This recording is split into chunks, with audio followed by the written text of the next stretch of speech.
Okay, so let me just show you something cool. So this is called a fractal.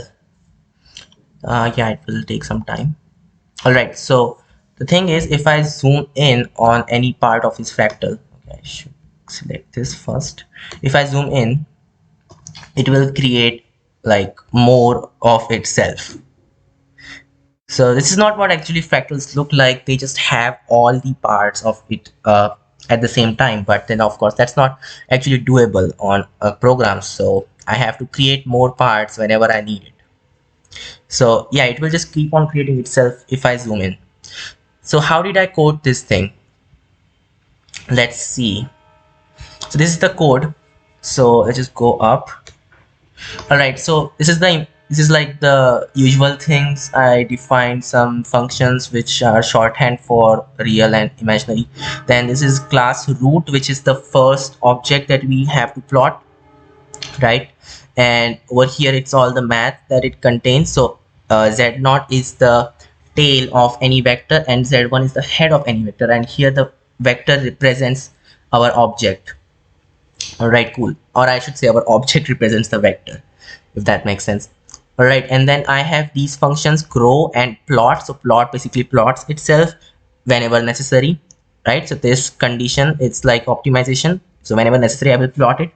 And then grow, so it will create more objects and put those objects in a list, right? So the list that I'm talking about is this thing, tree. So tree, it contains the root, right, in a list, and then it contains all of these lists which are like different objects. All of these smaller lists, they are different objects, and this bigger list, it contains the references to all of those smaller lists, right? So don't do big list small list times 100. Don't do that, because that will basically store all the references to the same object. That's not what I want. All right, then you have this branch class. So similar to our root, it also has grow and plot, and it also has the initiation. So it takes in another object which can be a root or a branch and some n. So n is an integer, right? And it goes from like 1 2 3 4, right? And why do we need this n? Well, you can grow a branch into 4 more branches, right? So which of these branches are we talking about for this object? That's why you need this n. So it indexes that. And here's all the math. Yeah, and why did I choose this 0.37 specifically? Because it's very close to the maximum that I could choose, so that the graph would not get messy and intersect in itself. So that's why I chose this thing. And this is the phase and stuff, and yeah, like no problem with that.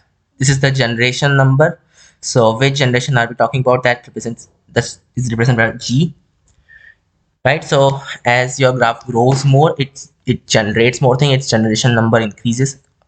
And here you have the grow and plot things. So once again, grow just creates more objects, branch objects, and then puts those objects in a list that is also in a list, right? So like that smaller list contains every branch in a particular generation, or root in the 0th generation.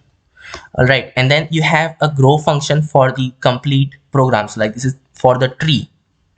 So for it, so what it does is that it plots and also grows every part of the gth generation of our tree.